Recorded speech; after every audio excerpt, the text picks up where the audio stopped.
Centering in the heart, for me, is almost the same thing as bringing myself into the present moment. The two are one and the same. To be living out of my heart and to be connected to the present moment is the same thing as being, in my mind, connected to the universe, to the divine. And in the present moment, that sense of mindfulness, that sense of being really, truly present, I'm always blown away by how simple that meditation is for showing me that it's always okay. It's always okay. I've done that 2-breath meditation of breathing in, smile, breathe out, relax, breathe in, I'm in this moment, breathe out. What a beautiful moment. I've done that meditation in some fairly stressful situations, during, after, before, and do you know what? It always clears something. It always makes me realise that in the present moment, in the here and now, everything is okay. Everything is okay. And I have all the resources that I need, right here, right now. And that sense of centering is largely to do with, it goes beyond acceptance, but it starts with acceptance. Acceptance of the present moment, acceptance of what is, just being at peace with what is. And that is the seedbed from which prosperity flourishes. There is no prosperity born out of a sense of there's not enough, this is not good enough, this is not right, I'm not right, I'm wrong, I'm bad, I'm not good enough, or that person is bad, wrong, not good enough. That thinking just starves prosperity of the opportunity to flourish. Whereas a very, very rich soil, tilled with all the compost of experience and challenge and all the work that we do on ourselves, that rich soil of acceptance, gratitude, mindfulness, that's where we need to be in order to grow, flourish, and be everything that we can be. And there's such a tender sweetness that comes from realising that the present moment, the exact split second that we're in right now, has in it the potential of the universe, everything. And it helps me to remember that the experiences I've had in the past or my fears about the future are what distract me from the present moment. And the narrative that we might talk, our stories, our scripts from the past, are simply projected forward as we think about the future, and it takes us off that point of balance, that point of centering and grounding. And how often do we see that the same patterns that have happened time and time again are played out time and time again, because our thinking has taken our experience of the past and projected it into the future. So if what we want to do is change, what we're actually talking about is not changing who we are, because that would imply that we're not good enough. It's changing the pattern of our thinking and the ways that we are, not changing who we are. It's a subtle difference.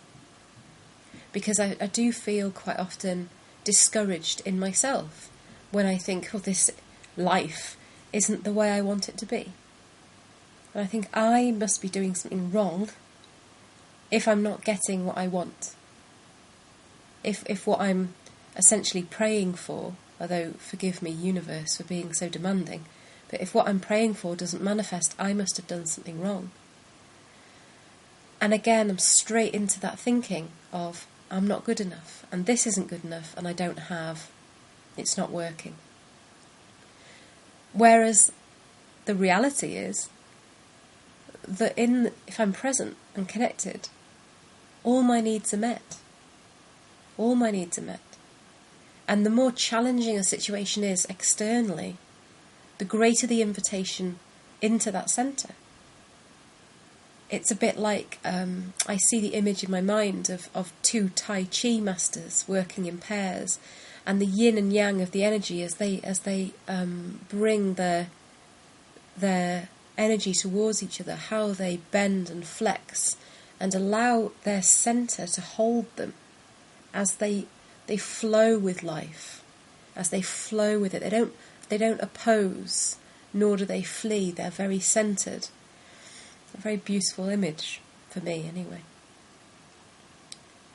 And so the topic of this week's talk is twofold: meditation and affirmation.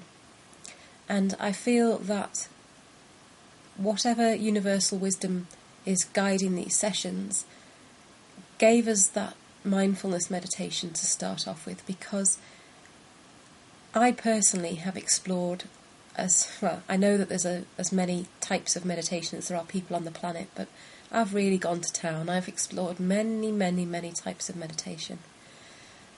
And yet that simple 2-breath meditation of bringing ourselves into the present moment has been the single most effective thing in terms of managing my emotional response to the world, in terms of bringing me to a point of stillness and letting go.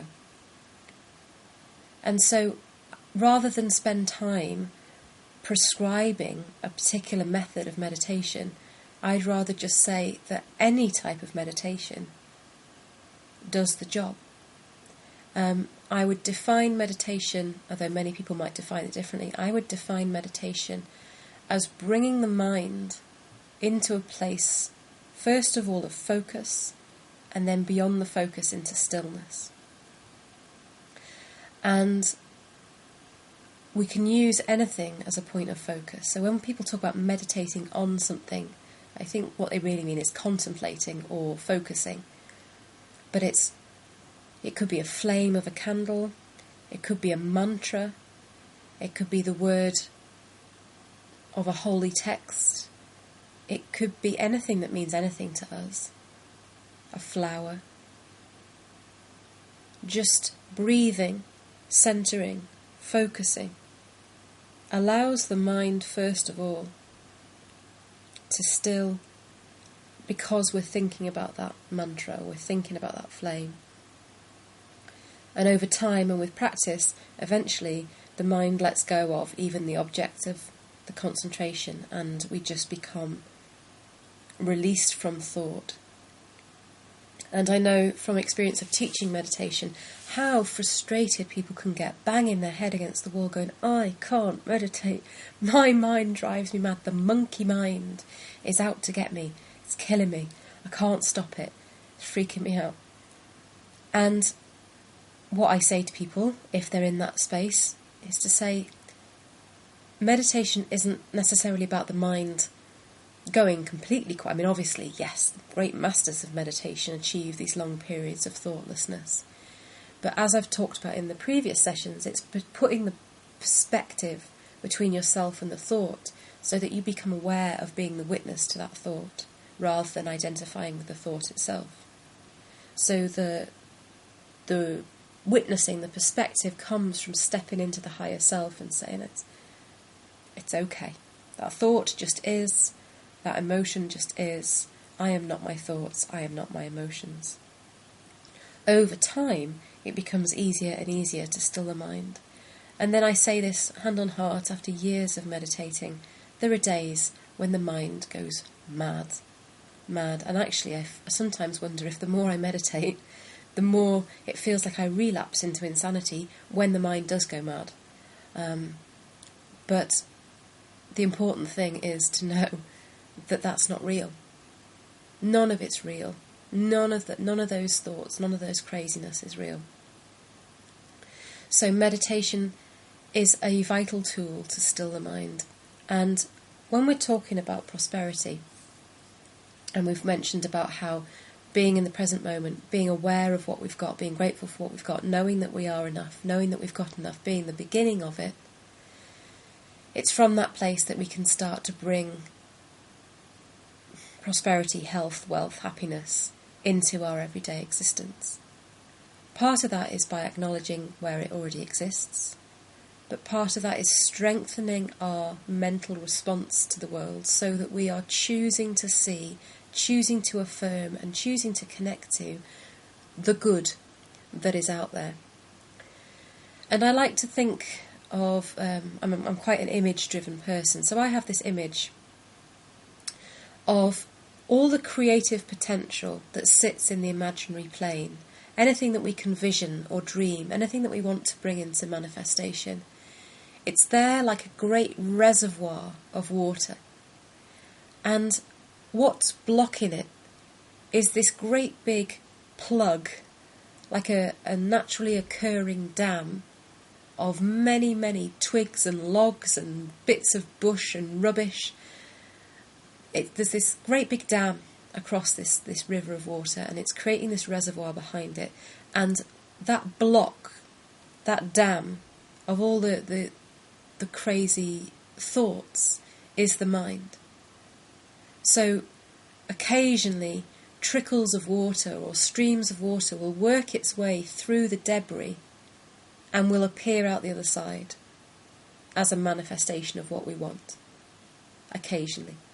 When we have a very chaotic mind, it is as if we have dammed the flow completely.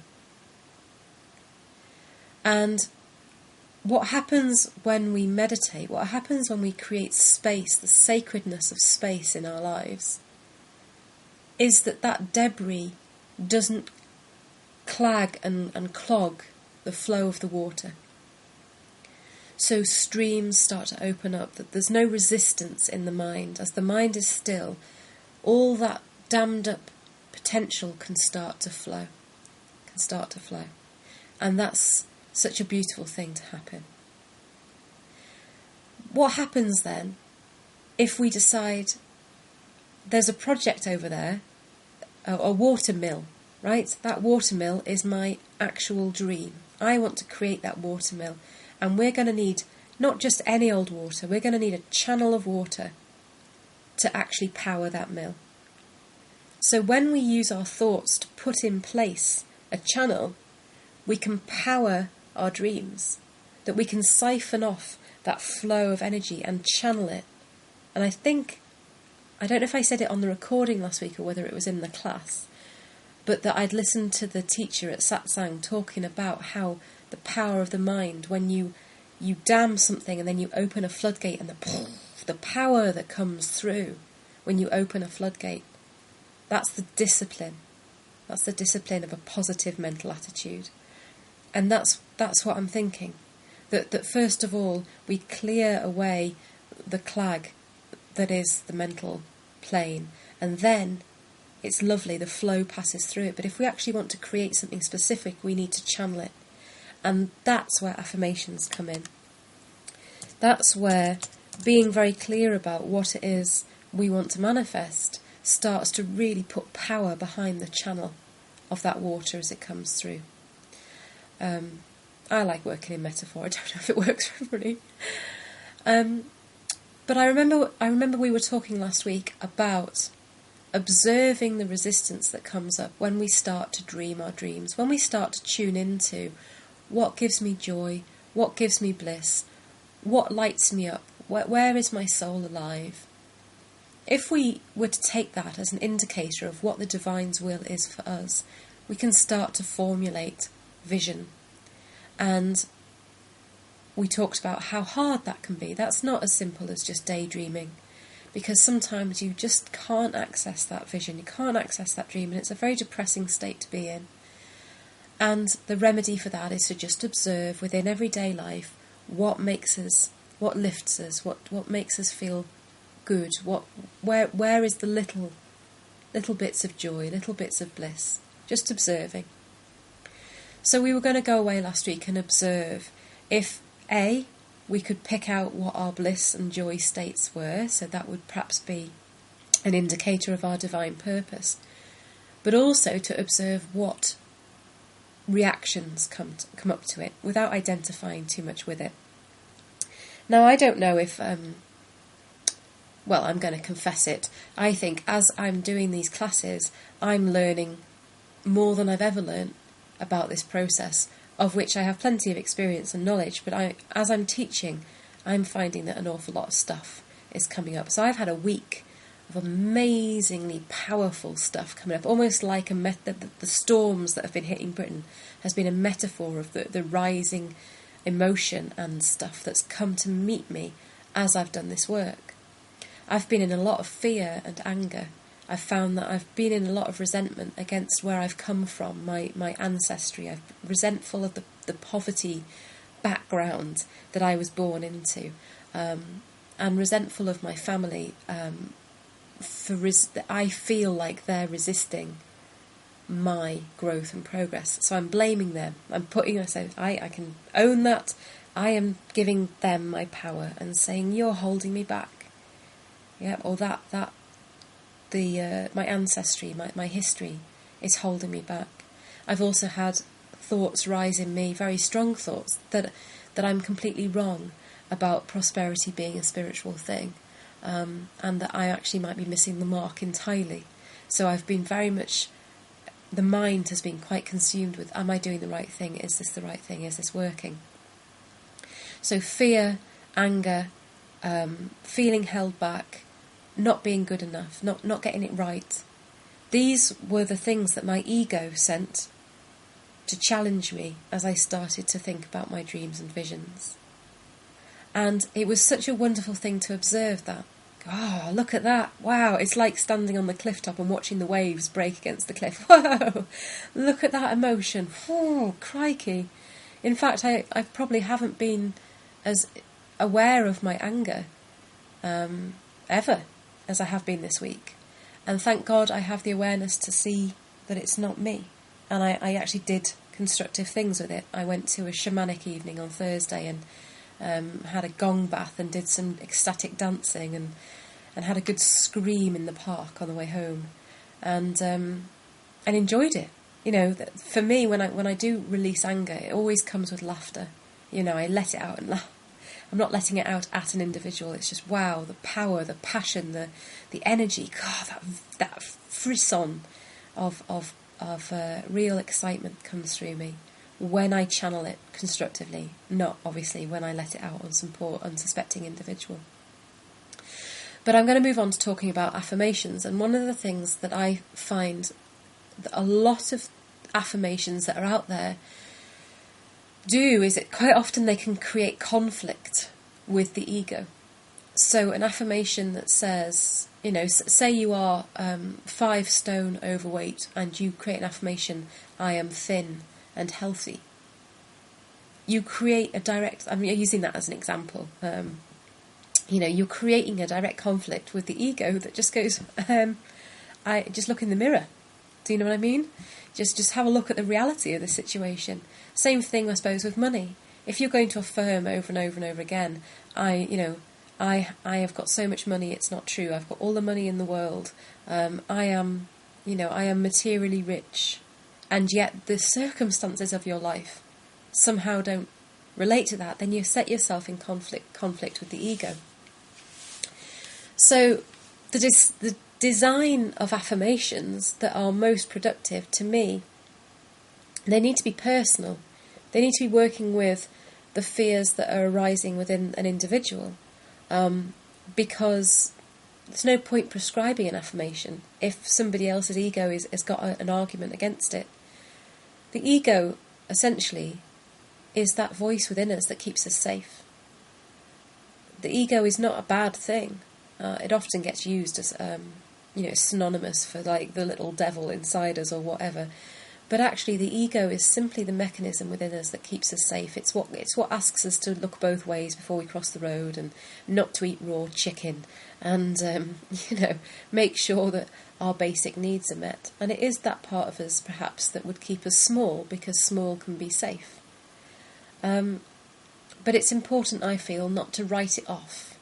To not think, oh God, I'm being so egotistical today. Damn you, ego. I can't cope with you anymore. There are messages within the ego that need to be honoured and need to be respected. And I believe that if the ego feels that it's been heard, we don't have to do everything that it says, but if it's been heard, then it quietens down.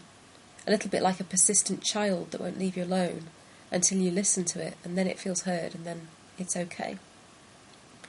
So if I was to use my own example of perhaps me saying, okay, I'm not sure that I'm doing the right thing by teaching prosperity, I'm not sure it's as spiritual as I'm making it out to be, I've got my doubts about whether that's right or not. The ego is just asking me to check, am I doing the right thing? Am I right? Are people going to criticise you? Are people going to doubt you? Are you going to set yourself up for a fall? Are you making a fool of yourself? You know, it's doing an important job in making sure I stay humble and focused and that I'm doing something that's right. At the same time, if I invest energy in those thoughts, I give my power to those thoughts, then those thoughts can overwhelm and become what I actually believe. When in fact, I know that I'm doing the right thing because I'm doing it and it's working. It's working for me. People are interested.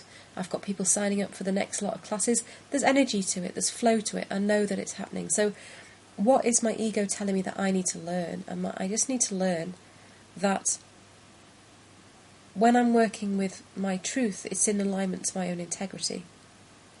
And that provided I remain in contact with guidance from the higher realms, there's no reason to doubt that. There's no reason to doubt that.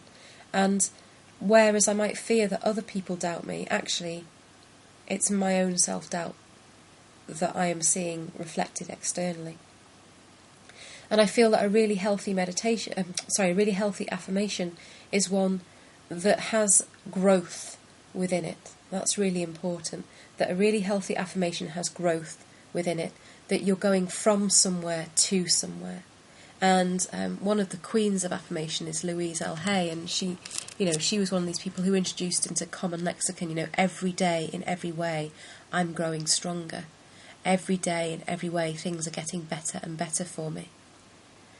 That's the method that prevents the ego from fighting you on it.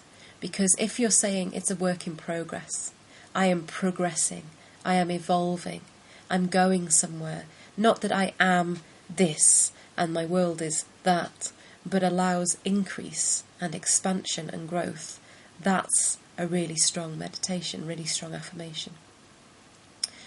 And also, and I'm going to start to wrap it up now, but one of the things that I think is really healthy as well is if you've not explored emotional freedom technique, that's something that's radically helped and changed the way that I view myself. Because basically it's the tapping thing where you tap on the pressure points and you say to yourself, even though I doubt myself, I still choose to deeply love and accept myself. And it's that idea of choosing to deeply love and accept myself regardless of whatever might come up in me as resistance. It's that overcoming, it's that sense of I'm still, my love for myself and my love for God and my love for humanity is bigger than this little thought.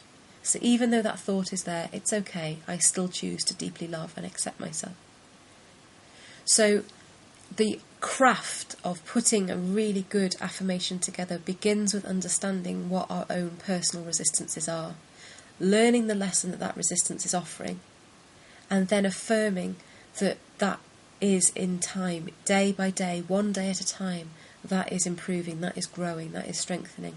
So taking self-doubt as the example, every day, in every way, I am coming into my truth. I see truth everywhere, and I choose to deeply love and accept myself. That's just off the top of my head. I don't know if that's a good one or not, but there's an example. Similarly, I suppose, with whether other people are holding me back. That's about personal power. That's about personal purpose and being able to stand on my own 2 feet. So every day, in every way, I am coming into my personal power. I am deepening into my power. And I see this affirmed everywhere. And I deeply love and accept myself. That's a really strong affirmation. And I'm looking at the time. I think the point is that it's personal. The point is that somebody else can't really tell you what you need to use in order to strengthen your positive mental attitude. But if we go back to that reservoir, the dam, the clearing the blockages and then channeling it, where we have the doubts is where we need the healing. Where we find healing, we find purpose, because it is in the areas of our own healing that we are able to help others. And it's as you teach, so you learn. As you heal, so you are healed. As you give, so you receive. It's those areas of conflict and difficulty and hardship in our lives that present us with the greatest opportunity to be of service. So when we find the affirmations that channel the power through into our lives and into our projects, then we find that sense of purpose and momentum is gathering. And I'm going to stop the recording here.